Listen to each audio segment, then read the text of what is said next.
La troisième partie de notre programme va se concentrer sur le buste. Le sujet est vaste car nous pouvons diviser le buste en trois parties, la partie basse, la partie médiane et la partie haute du buste. Rappelez-vous que notre étude se concentre uniquement sur ce qui va être directement bénéfique pour notre art. Comprenez bien que l'interne et l'externe sont indissociables et que lorsque l'on parle de construction du buste dans le Wing Chun, il faut bien prendre en compte le fait que celui-ci doit devenir un puissant émetteur et un parfait conducteur d'informations énergétiques et mécaniques entre les jambes et les bras. La formation externe du buste doit donc utiliser et favoriser la circulation et le stockage de l'énergie vitale à partir du bas-ventre. Le buste en Wing Chun doit émettre sa puissance à partir de l'arc du dos. Travailler cet arc, c'est entraîner la force d'extension et de rétractation de la colonne vertébrale. La force d'enroulement et de déroulement du buste est également à prendre en compte, et les trois parties basse, médiane et haute vont être reliées par une onde émise à partir des jambes vers les mains et le sommet du crâne.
En termes de résistance, le buste doit pouvoir faire face aux chocs, aux tentatives d'inclinaison et aux pressions adverses. Encore une fois, l'arc du dos et la sangle abdominale seront le sujet principal de notre attention.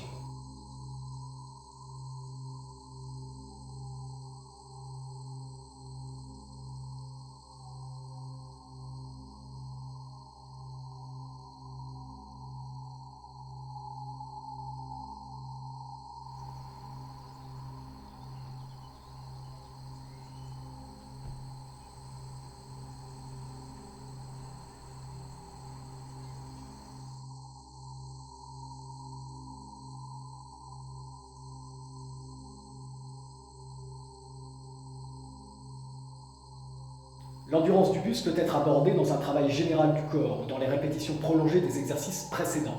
La solidité du buste, elle, concerne sa capacité à encaisser les coups. C'est principalement là que l'interne et l'externe se rejoignent à part égale, car la respiration, l'intention et le ressenti viennent guider l'énergie vitale dans les zones ciblées. Le renforcement du buste doit se faire graduellement et au moyen d'un travail régulier. Il est plus facile de travailler à deux l'endurcissement, mais si on est seul, on peut avoir recours à quelques stratagèmes avec un minimum de matériel.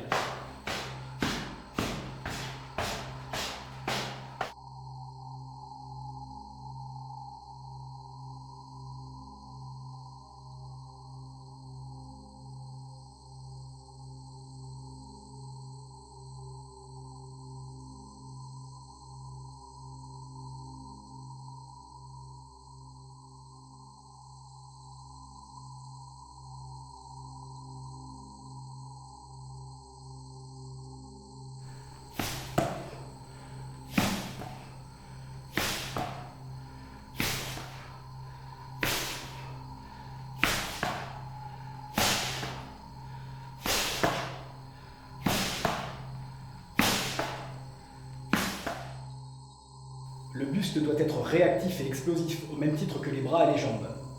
Ces muscles doivent pouvoir se contracter en un éclair pour faire face à un choc ou dynamiser une action nécessitant l'ensemble du corps, comme un relevé par exemple.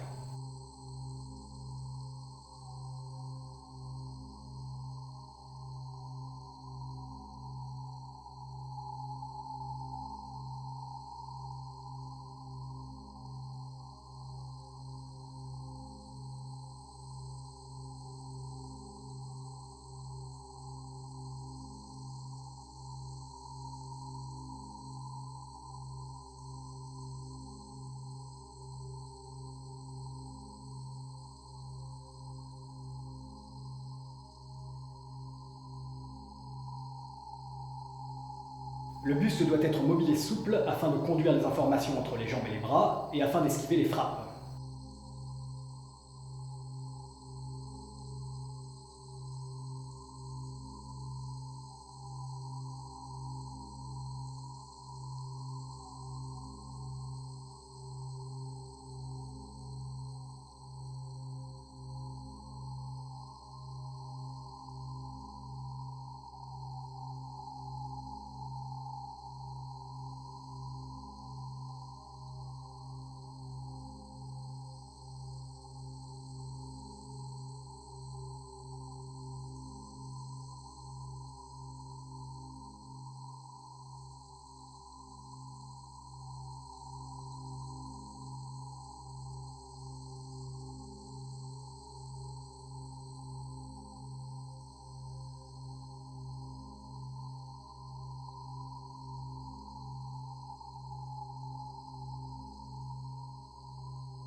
Pour les deux dernières questions, c'est dans une optique de travail de l'ensemble du corps que le buste participera à l'équilibre et à la coordination générale.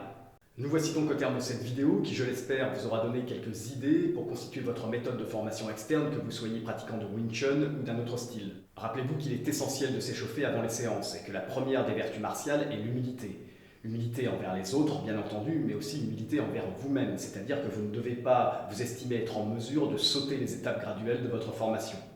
Le manque d'humilité et l'excès de confiance se paient généralement par une blessure, et l'entraînement s'arrête le temps de la guérison. Pendant ce temps, nous n'avançons plus et il nous faut même parfois reculer. Vouloir aller trop vite est une tendance liée à nos modes de vie modernes. Nous sommes déconnectés de la nature et oublions les lois universelles fondamentales que celle-ci nous enseigne. En effet, dans la nature, lorsque vous semez des graines, vous devez patienter avant de les voir germer, puis patienter encore avant de voir une petite pousse se transformer en arbre et enfin attendre encore avant de récolter les fruits de cet arbre.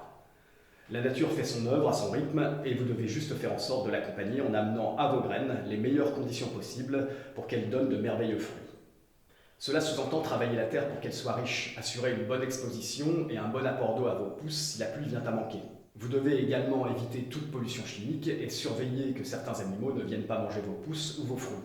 Bref, il faut une présence quotidienne auprès de vos semis, du travail, de la patience et beaucoup d'amour. C'est là la clé de votre formation. L'amour de vous-même, c'est-à-dire l'ensemble des efforts que vous êtes prêt à fournir quotidiennement dans les règles de l'art pour arriver à atteindre vos objectifs tout en écoutant et en respectant votre corps. Les règles des arts martiaux suivent les lois universelles et de ce fait l'ordre des choses. Ne soyez donc pas trop pressé de récolter vos fruits, soyez simplement pressé de vous mettre au travail.